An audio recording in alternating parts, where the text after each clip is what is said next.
Welcome to I See What You Mean, a podcast about how people get on the same page or don't, or perhaps shouldn't. Today my guest is Rick Dudek. Rick's a federal government consulting industry colleague, trained in electrical engineering, who's a senior information security engineer these days. Rick, welcome to the show. Thanks for having me today, Lou. Pleasure to talk to you.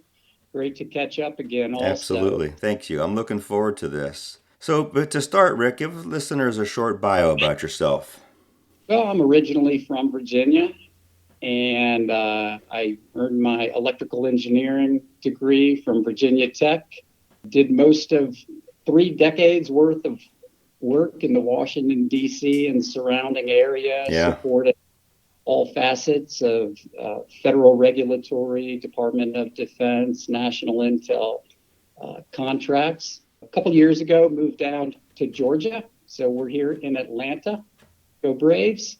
And now I'm working solely in private industry, supporting an information security team.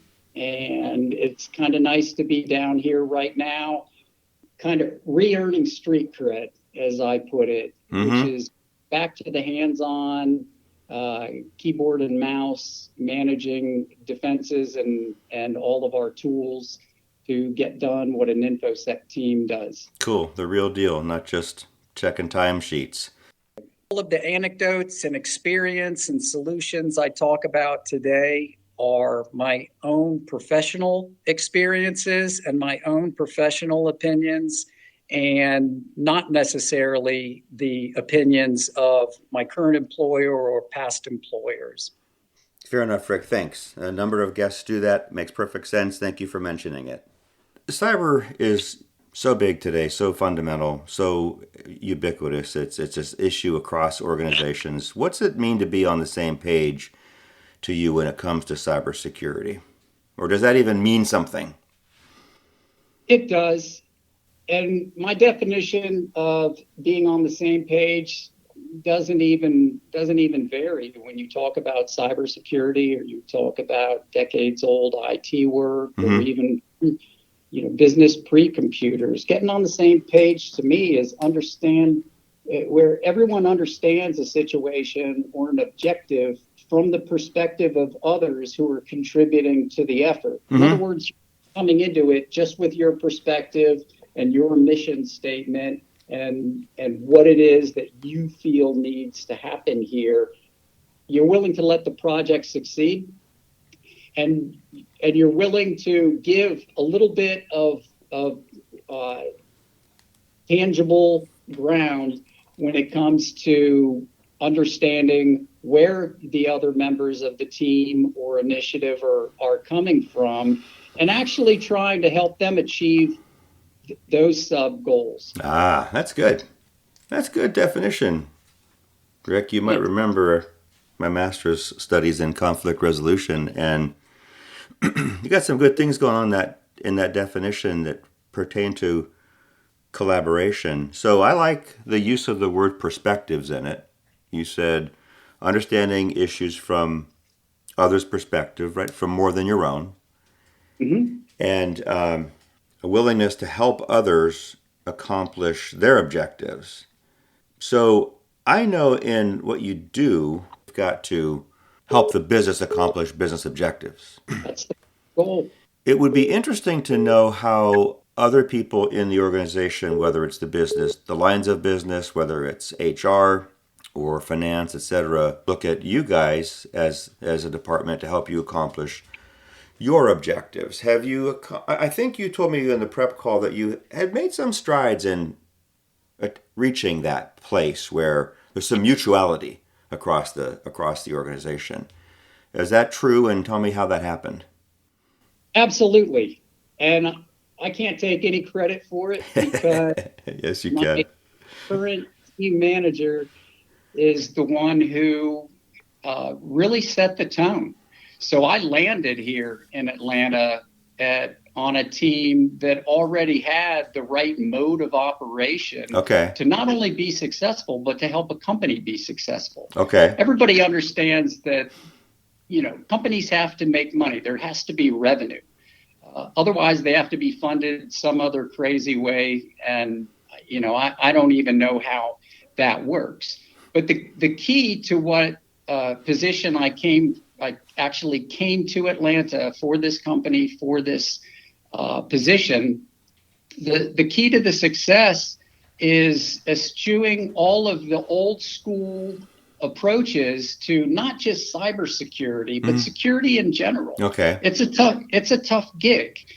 And you might hear terminology such as the Department of No. Right. You might hear Right. you might hear development or an integration team groan when they find out a cybersecurity guy is going to be present at their planning or design meeting, and whether it's for preliminary review of what we're going to do or a final critical design review. Right. It can be naturally very unnerving. And it can be a situation where it seems like there's no way out of the built-in conflict that can and should occur between these two business units or business entities. Okay.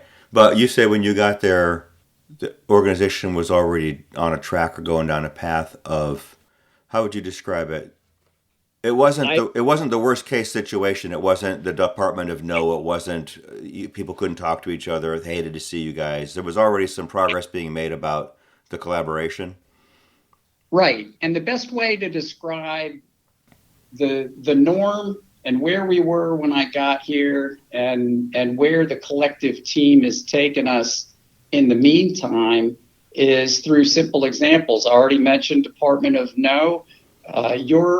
And my experience in the past with a lot of larger organizations, they will typically have a group of just top-notch cyber professionals and security thought people. Yeah. And they're locked behind a cipher locked door. You rarely see them in the hallway or anything. And when you do encounter them, it is usually a panic moment. Right. That you're like, oh, what did we do or not do that we could have done?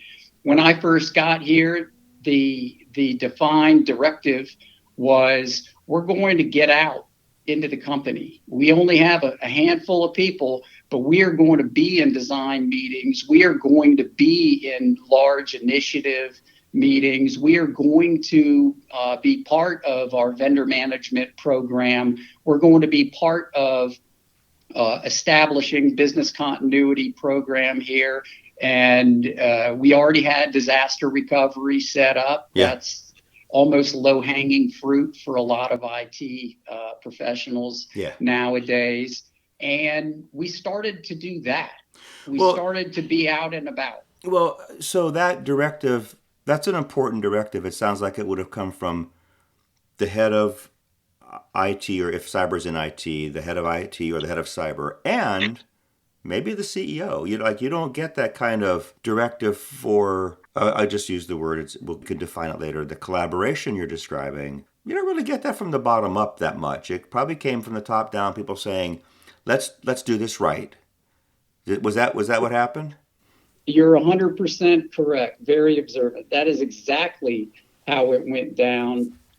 When the Infosec team manager here was, first, I guess, put into the position or harassed if he wanted it. Yeah. Not sure how that works. It predates me. They did have a lot of meetings with the IT director and even with the CIO and the CEO. So those conversations took place. And, another really good example of they knew how important it was to all be on the same page. In order for this to work, you've got the buy-in from those higher levels. Yeah. You're right. You can't go around and just say, we're going to hire more people. We're going to run around the company. We're going to do all these things. And we're not accountable to, what the C-suite or leadership says we need to do. This was very much a deliberate plan that everyone got on the same page for, and it's paying off in a way that I honestly could not believe how lucky I am to be right down here with this company right now. So sometimes it takes a cybersecurity breach, a problem, some harm that's done to get those conversations going in an organization.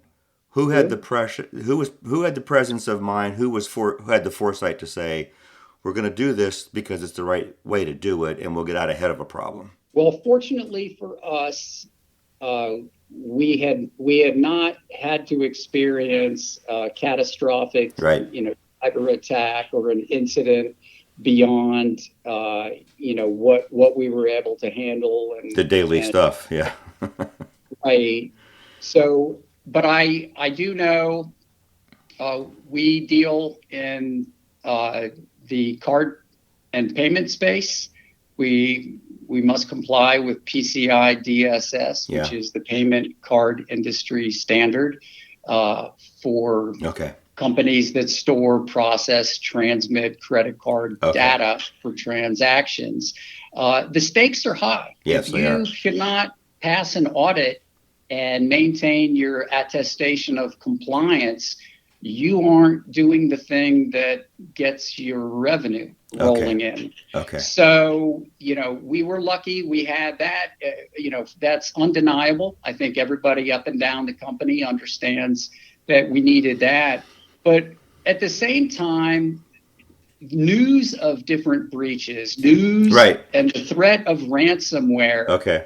and what's ransomware and how can it impact us, and let's look at statistics, and what's more, let's start providing Seawall metrics. And by Seawall metrics, we may talk about those a little later, but in general, a Seawall metric is data that you've collected that is direct evidence of positive impact of your own actions. So, for example, if I bought a piece of equipment, opened it up, plugged it in, and configured it for my environment, whatever it does out of the box is not part of my Seawall metrics. However, if I'm active in the Intel community and I'm collecting information, and I'm, as a team, we're inputting all of that intel into active defense, and that in turn blocks bad guys, which is the official name for Right. cyber criminals in our field. Right. I can take credit for that, and we should. And it is a good way to communicate with upper level Yeah. management and Yeah. leadership as to how effective. Yeah. Chester Barnett always talks about a company needs to be effective and efficient. And it is very well understood by people who work in cybersecurity that not only do they have to help the organization be effective and efficient, but they also have to keep us from tripping over our own shoelaces. Yeah. So the the seawall evidence is really powerful, positive reinforcement for That's right. What would how would you do positive reinforcement for what, Rick? For the active, proactive execution of infosec practices, right? correct. It is direct evidence, non manipulated Yeah. evidence of the effectiveness of what it is we're doing to protect our automated assets. Okay, so you had, I love the idea of the industry standard. I think that's very cool. I'd worked on industry standards a long time ago. I think they're very important, probably in some cases more important than regulation. Industry standard, like you said, news of breaches, the company's own experience with the seawall evidence. So let's come down a couple levels from the C-suite, even maybe more senior VPs, down into teams who are doing the work every day. You've got team meetings going on about products, about customer needs, customer experience, etc. How did it translate? What happened over time after you got there? How did you see the conversations evolve so that people kind of started to get what they knew their leadership was saying? Oh, wow. What a great question. People are going to think that I prompted you to ask me that. There's a lot of value in my answer. First and foremost, in the early days of an Infosec team getting out and about and being proactive and working with other teams on initiatives and of course software development Right. and infrastructure modernization. Right. In the early stages of that, it was nothing but a struggle. It was nothing short of a struggle. Yeah. Part of being the department of no, it makes people not want to listen to you, but not being the department of no means that you need to work really extra hard in order to communicate to people. Here's what I'm trying to tell you. I need them to get to I see what you mean. Mm-hmm. But more so, I found that we would go to meetings and it depends on the team that you're talking to. But in a lot of cases, they don't even understand the risk or the threat. Okay. And in other cases, they're already in fifth gear, tearing around, Okay. tearing around on the track, and they've got stuff going on. They've got a schedule. They've got their sprints in place. They're running with it. They've got their requirements. And you need to interrupt that, but you can't do it in a way that slows them down, which, of course, historically would how you would see an interaction like this Right. come out. So, we made sure to be very present, to listen to the other teams, and then to be sure that we communicated. We're here to balance out the situation between first to market, new features, the ability to, for the enterprise to gain more revenue through Right. new products and services. Right. Yeah, we want that too, but we also don't want to be the victims of a cybersecurity incident. Right. We don't want a situation where we knowingly, or usually it's unknowingly, Right. create a new product that has vulnerabilities or can be exploited by bad guys.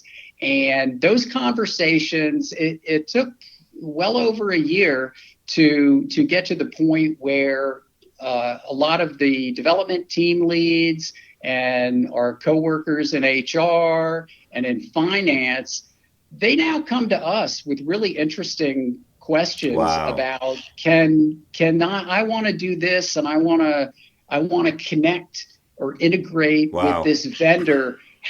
Is that a bad thing? How is that going to impact us? Is there any risk involved? So, I don't talk to people, and our team doesn't talk to people. And even, when I was up in DC, we were very good about not showing up at, in middle ground with another team or two teams or a bunch of teams and just start blurting out our language, blurting out our acronyms, blurting out our words. It took a while to for both sides to educate each other on here's what we've got going on, and what is it that we need to understand about what you need. Several thoughts came to my mind while you were talking. It attests to a great deal of success to have had people in other parts of the organization outside the InfoSec space be thinking about the kinds of questions that the InfoSec guys would want, the issues you'd bring up, and coming to you with questions. Wow, man, that's you're way down the road of a collaborative effort, because then they've shifted their own personal perspective. And they have the thought process that says, we should check this with Rick. I know you're not the only guy there, but I'm going to just personalize it to you. We should check this with Rick. Wow, that's it. That's really cool. Not only that, and if you don't mind, I can give you a couple clues as to at least what I attribute as important factors to getting there. Yes, please. One of those, and first and foremost, is security awareness training. Yeah, we're like all the other companies. We provide security awareness training. Every new employee is going to, in their first day of work, Sure. attend, a briefing on Okay. security. Fair enough. Annually, sure. And annually, everybody has to retake it. But it's a lot more than that. We have channels on our messenger, our company's messenger service that are specific to providing security tips and hints to individuals that work within the company. Everybody can go there and see, there's a tip that is telling me about dangers with my mobile device. Yeah. It doesn't always have to apply to business. And we also run around the clock and 24/7, 365. We run phishing campaigns. People are always, and you never know if a phishing campaign is real phishing from a real bad guy, Right. or if it came from us. Right. And those tend to keep people on their toes. Yeah, they do. Now, one of the things that I really see as a way to gauge the effectiveness of your security awareness training is not only when you find your coworkers reaching back to the Infosec team to ask questions or to get advisement on, we have to share this information, but good security awareness training, you're arming your coworkers with their own common sense. And that may seem like a silly thing to say, but the truth of the matter is most individuals lack confidence in their ability to detect scams, in their ability to understand, hey, if I click on this link, what really happens? What goes on beyond the things I can see? Right. Is there something going to happen here? And common sense is got to be, I don't care what anyone else says on an academic level, common sense is your number one tool, and the one thing that all members of a team and all of your coworkers share. You all have common sense, and collectively you could use it together. Individually, your coworkers can use common sense, and they can have confidence in the common sense that their training tells them, I should recognize this as an indicator of compromise. I don't click, I don't open the attachment. Rick, that's really cool. Okay, let's just back up to where we started. The mandatory security awareness training is important, but it can be a check the box thing.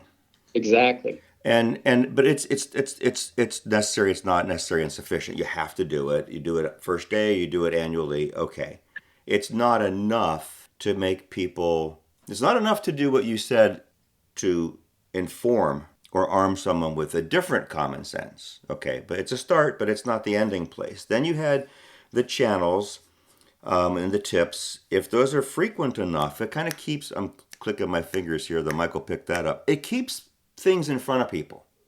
Mm-hmm. It keeps the concept in front of people. And then if you're running phishing campaigns and people know you're running phishing campaigns, you're right. That makes people think, they see something and then they think, whoa, did that come from our own?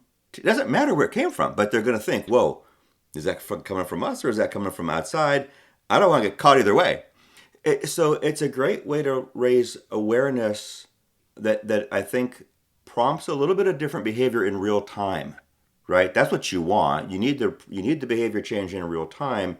So when an email comes in, they're not on the phone or doing two things and click on it. When they see it, they have that pause reaction. That it's actually like an avoidance motivation. It's like pull back. Don't lean in. Don't be attracted by it. Don't be curious about it. Hold back and go, what would Rick do? What would the Infosec guys do? So I like how you put it, arming coworkers with their own common sense. I think that's a super cool idea. Here's why. People who understand Infosec have a different level and kind of common sense than people who don't. People who understand physical security have a different kind or level of common sense that people who don't understand it don't have.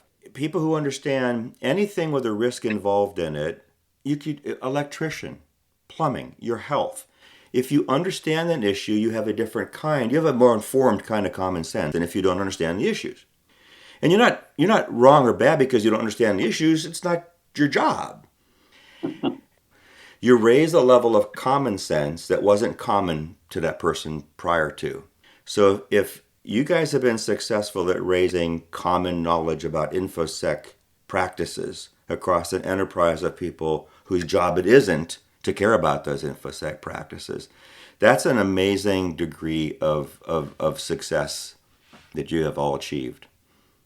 Thank you. I think so too. All the credit goes to this team and our manager and our CISO. You can't read the news, hear the news, see the news without some mention of some very large scale, significant cyber attack. Yeah. We're fortunate. It is on people's minds nowadays. And I feel like not only is it good to help my coworkers so we do no harm to the company and our assets and our forms of revenue, but also in their personal lives. I don't want a situation where my coworkers are having to deal with the struggle of identity theft and recovery from that, or having all of their money stolen out of a bank account. We open the door not just for questions dealing with corporate assets. Right. I want to help them to really understand here's how to protect yourself and your family and your interests.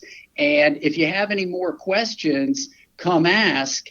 Also, another factor is we've got an excellent culture here. Questions aren't frowned upon. I know most places will say you have a little quippy saying important about there are no stupid questions. Yeah. Just ask, but then you still get frowns because now you've made the meeting go 5 minutes longer and nobody else cares about the answer. You're right. Where we are now, and in fact, many of the teams that I've run in decades past, it's always been a matter of I need everyone to ask the questions when they need information, because context is important. Critical. And without context, you could have two people who believe they're on the same page. They think they're on the same page. The written grammatically perfect statement of goal or objective or mission is 100% understood, but they're lacking context.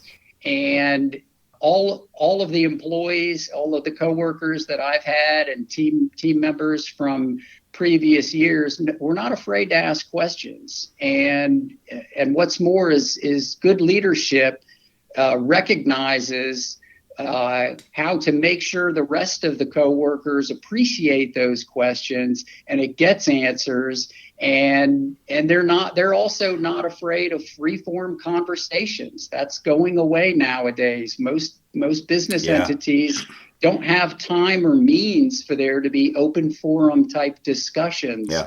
Everything is with an agenda. You've got your Scrum meetings. You've got very rigid outline of what's going to be followed. But where's the time where a young software developer or a young integrator or a young finance person or a young cybersecurity engineer gets to ask questions and say, I understand how to use this tool.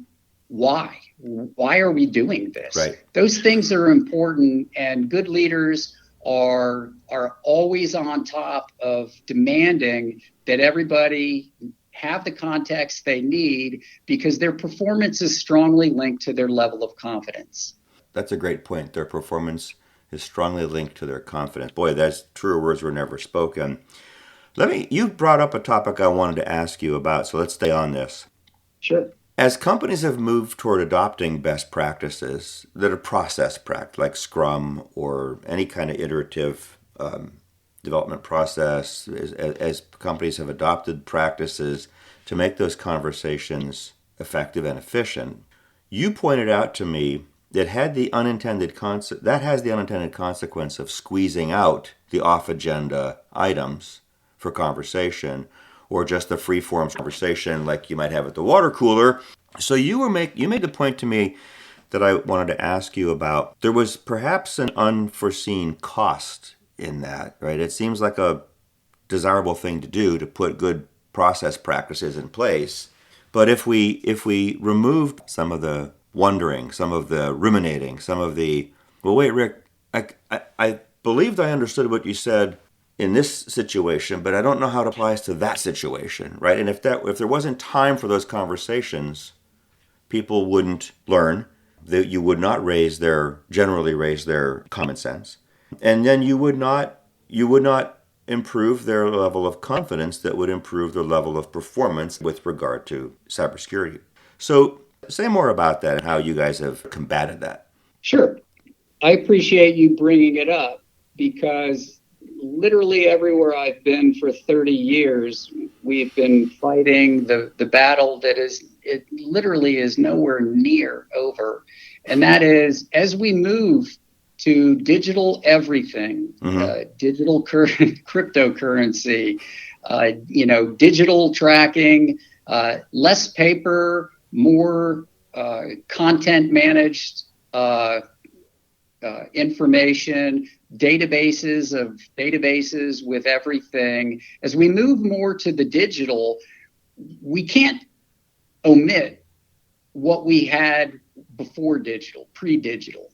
And by that, I mean, there are a lot of things humans have and in our normal relationships, in our interactions with others that we probably took for granted, or maybe it wasn't taken for granted. Maybe some of the people developing, digital platforms and digital progress knew, hey, this is going to omit a lot of conversations where important content is shared so that people can really ensure that they're on the same page. But we did it anyway, and we're moving ahead, and really no one is looking back. And we need to make up for that. We need to reintroduce the things that we've lost. Maybe not in the same manner. Maybe we don't have water cooler conversations like in the 50s and 60s, and right. even before our time. But we need a way to replace what's been lost.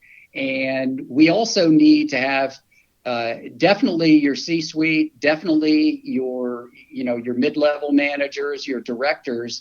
Those people definitely have to understand the importance of content, the importance of conversations, the importance of, hey, if I create a whole bunch of tickets to get work done, will everybody understand exactly what they meant? Sure, they're auditable.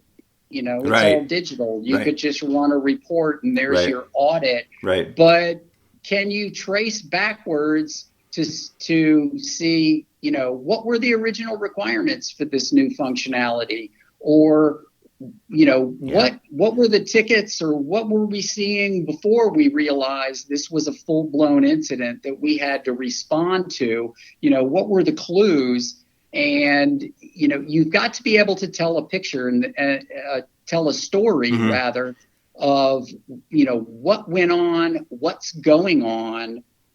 And a lot of times, even when we overload systems with digital content, paragraphs, snapshots, screenshots, everything. Even if we overload a digital repository with that information, it may do nothing but lead to more confusion. Right. It may lead to more questions that at that point might not have answers, as opposed to the early days. I don't badmouth the waterfall method. I find and also the spiral development methodology. Both of those are really solid, but we're evolving at a time when people were still all in the same office. All hands meetings still occurred. Team meetings still occurred. Critical design reviews were done in person. Yeah. And, you can see micro expressions on people's faces. Yeah. Right. As you're reading something, you could see the end of the table, react to what you had to say. Yeah. Try doing that on Zoom. Right. A lot of times, if people have cameras off, you've literally got no idea right. of any reaction from people. And I don't have solutions for all of these. Sure, I do know that there are, definitely needing to be open forum type discussions without agenda, without structure, where, for example, a cyber team or a sprint team or your finance team can kind of get together and say, I was watching TV the other day and I saw this ad for whatever, and I'm wondering, is that going to be a better option for us to move our financial platform here, or for, Yeah. a tool that we need for Yeah. development, or a threat that now is being realized in the fintech industry. All of these simple comments that lead to good discussions, that lead to sharing of information, we need to reintroduce those, and we need to be clever how we do it. The more different ways people try, I think the better success they're going to find something that works for their organization. You mentioned context a few times, and I want to comment on that. I actually would like to ask you how you came to appreciate that as much as you do. But let me pick up first on what you just said. I have a theory that we are start from our own page, and we are all on our own page. And if Rick and Lou are going to get on a same page, we're going to create it from our own pages, right? And to me, that means something having to do with what we see, what we notice. We don't see everything in a situation. What we notice, what we make of it, and why we see what we see, why we make of it what we make of it, and not something else, right? And what we think we might do about it, and not something else, as a means to an end, and not a different end. Now, if I'm in the business unit and you're in Infosec, in one situation, we would probably expect us to have seen different things, sized them up differently, decided what to do about them, and maybe have different objectives. Not that they can't come together, but we're going to start from our own places. And then the context shift that I think occurs in a good conversation, which is part of your point, is that we, like in a Venn diagram, we create a bigger space between us. That same page is maybe a more of a shared space in the Venn diagram, where we have recontextualized, was the word I was thinking while you were talking. We recontextualize what we see, what we think about, how we size it up, what we would do about it, and why, with each other's information. Yeah. It creates a larger, and it's a little bit of a perspective shift. And good conversations, whether it's between you and one of your kids, you and your spouse, you and a neighbor, you and one colleague you're talking to, or you and a team, good conversations do that. Good conversations get there. I know you're not saying that conversations that are part of a development or design process, development process, review process, all the processes businesses run are bad conversations, but I do think what you're saying is if you script them so tightly with agendas and you don't allow for some emergent property to come through in a conversation because Exactly. we're out of time on the agenda, we got to go, we're going to miss things, and we could miss important things. And if we make the time for it, we could catch important things, and it could change what we do. That is 100% correct. And you're right. I believe the natural evolution is when you are first, let's say your first meeting with another business unit or several. Yeah. Let's make it several business units. And it's been announced that your team and 4 other teams are collaborating on X project. Right.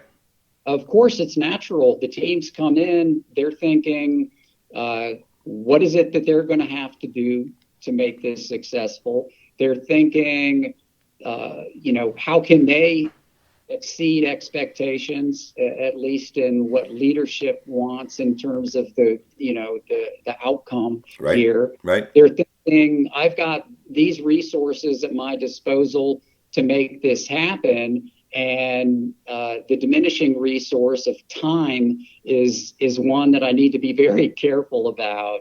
And yeah, conversations take time, but so does failure. I would argue failure takes more. conversation. More time, more other costs too. I'm really glad you brought up Venn diagrams because I think everyone understands the importance of Venn diagrams. They understand how they work.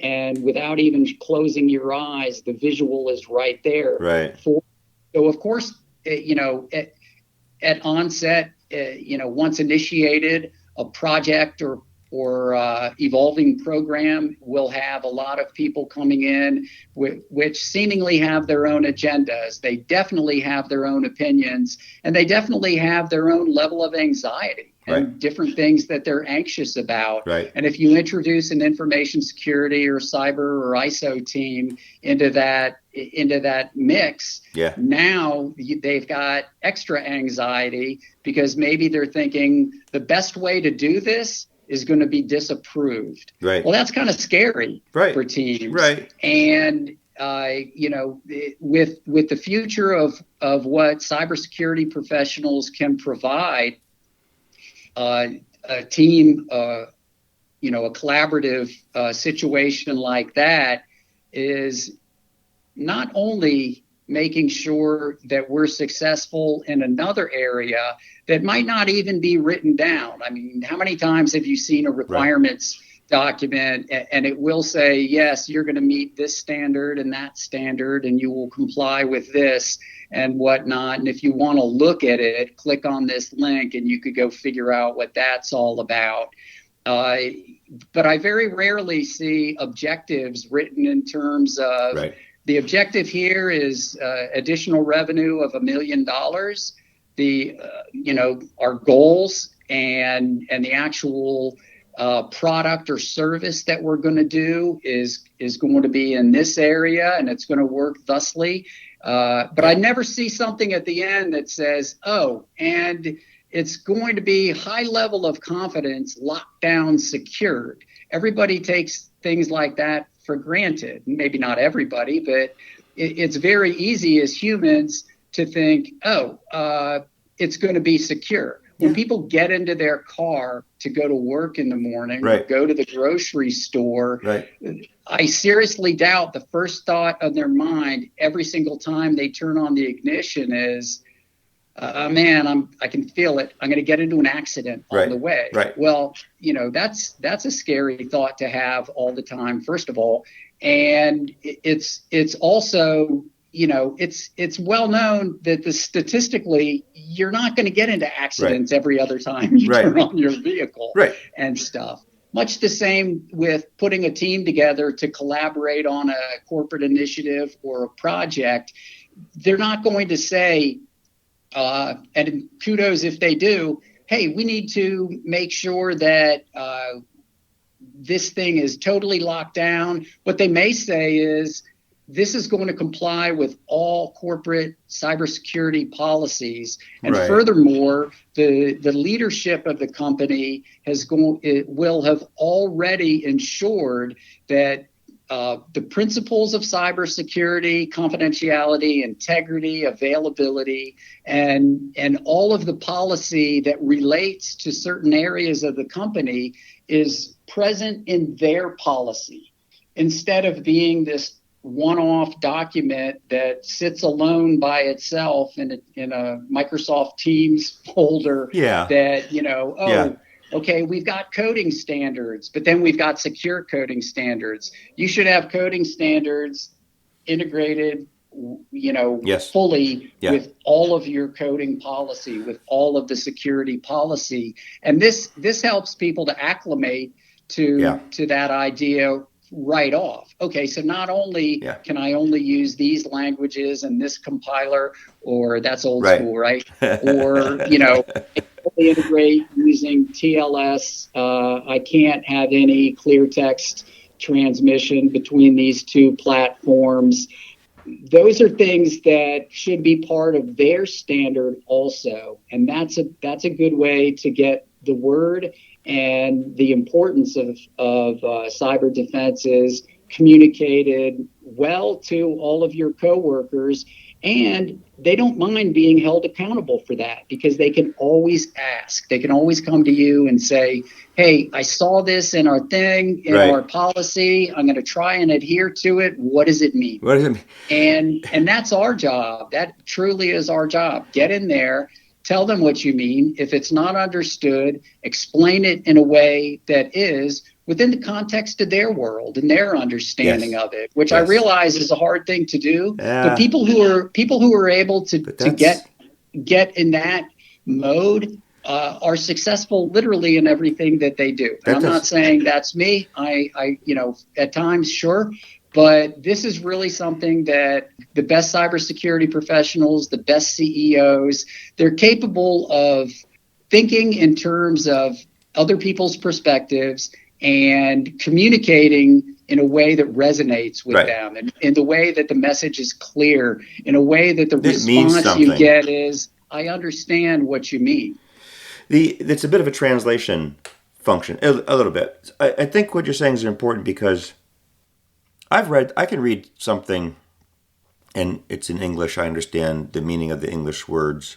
I understand from the sentence structure, the paragraph structure. I understand what it's saying, but I might not always know everything it means, or I might wonder if it means, I might have a feeling, it is just that, a feeling of, it could be you, it could be a doctor you're talking to, it could be, again, the plumber, or it could be anybody. Say, all right, I get what you're saying, but what does it really mean? Like, net it out for me in a way that I will do something. Because, see, I think everything we do is a means to an end.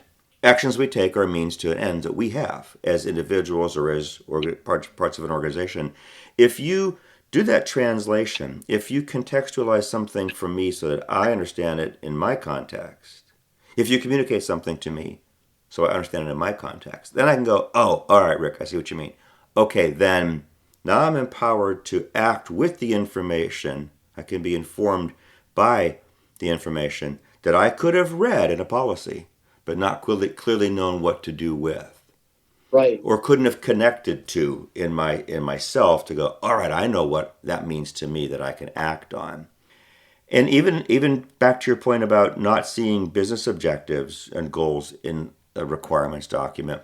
Geez, Rick, how much more important, that's such important context. If it's left out, if that's a target, look, you can look at the near sight of a rifle, you can look at the far sight on your rifle. If you're not looking at the target, what are you going to hit?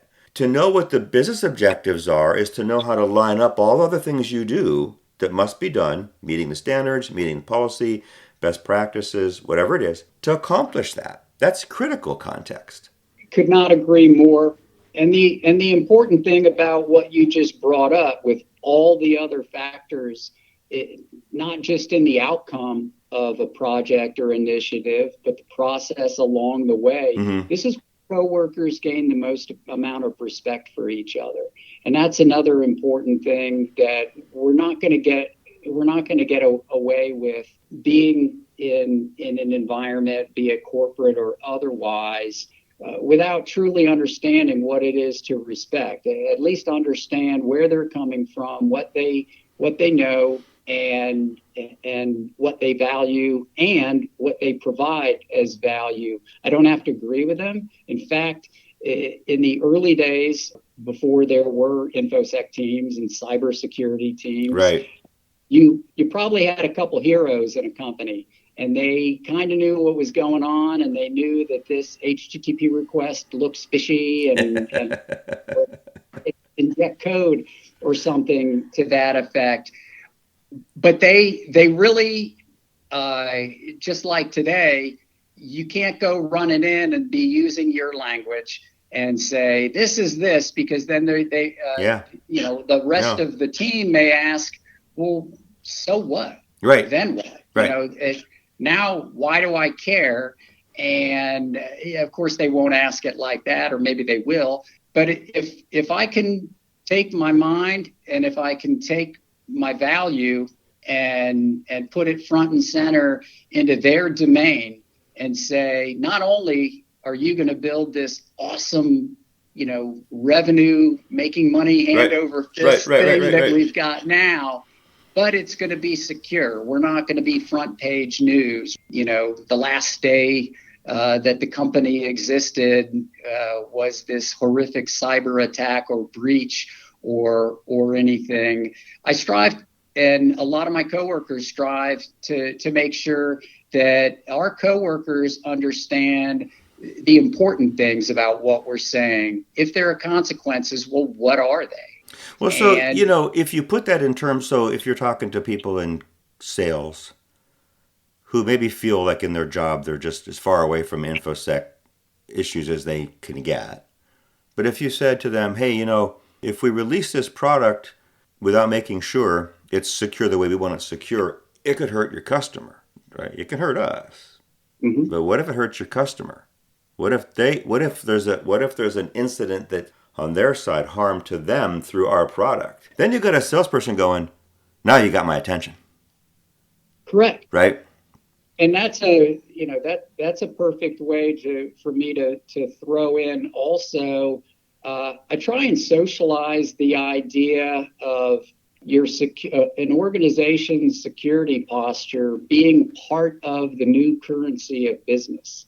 And that's what you just said, your example of the sales guy communicating to a potential customer or an existing customer about how important our cyber and security posture is to them is a perfect example, because they're prepared to deliver what provides assurances to their customers. Hey, look, we have our security situation under control. We're not doing crazy things, and we take it just as seriously as you do. We're a good partner, and that's important. And I can't wait until 10 or 20 years down the road when it truly is part of the value equation for business currency. That concludes the first of 2 episodes Rick and I recorded.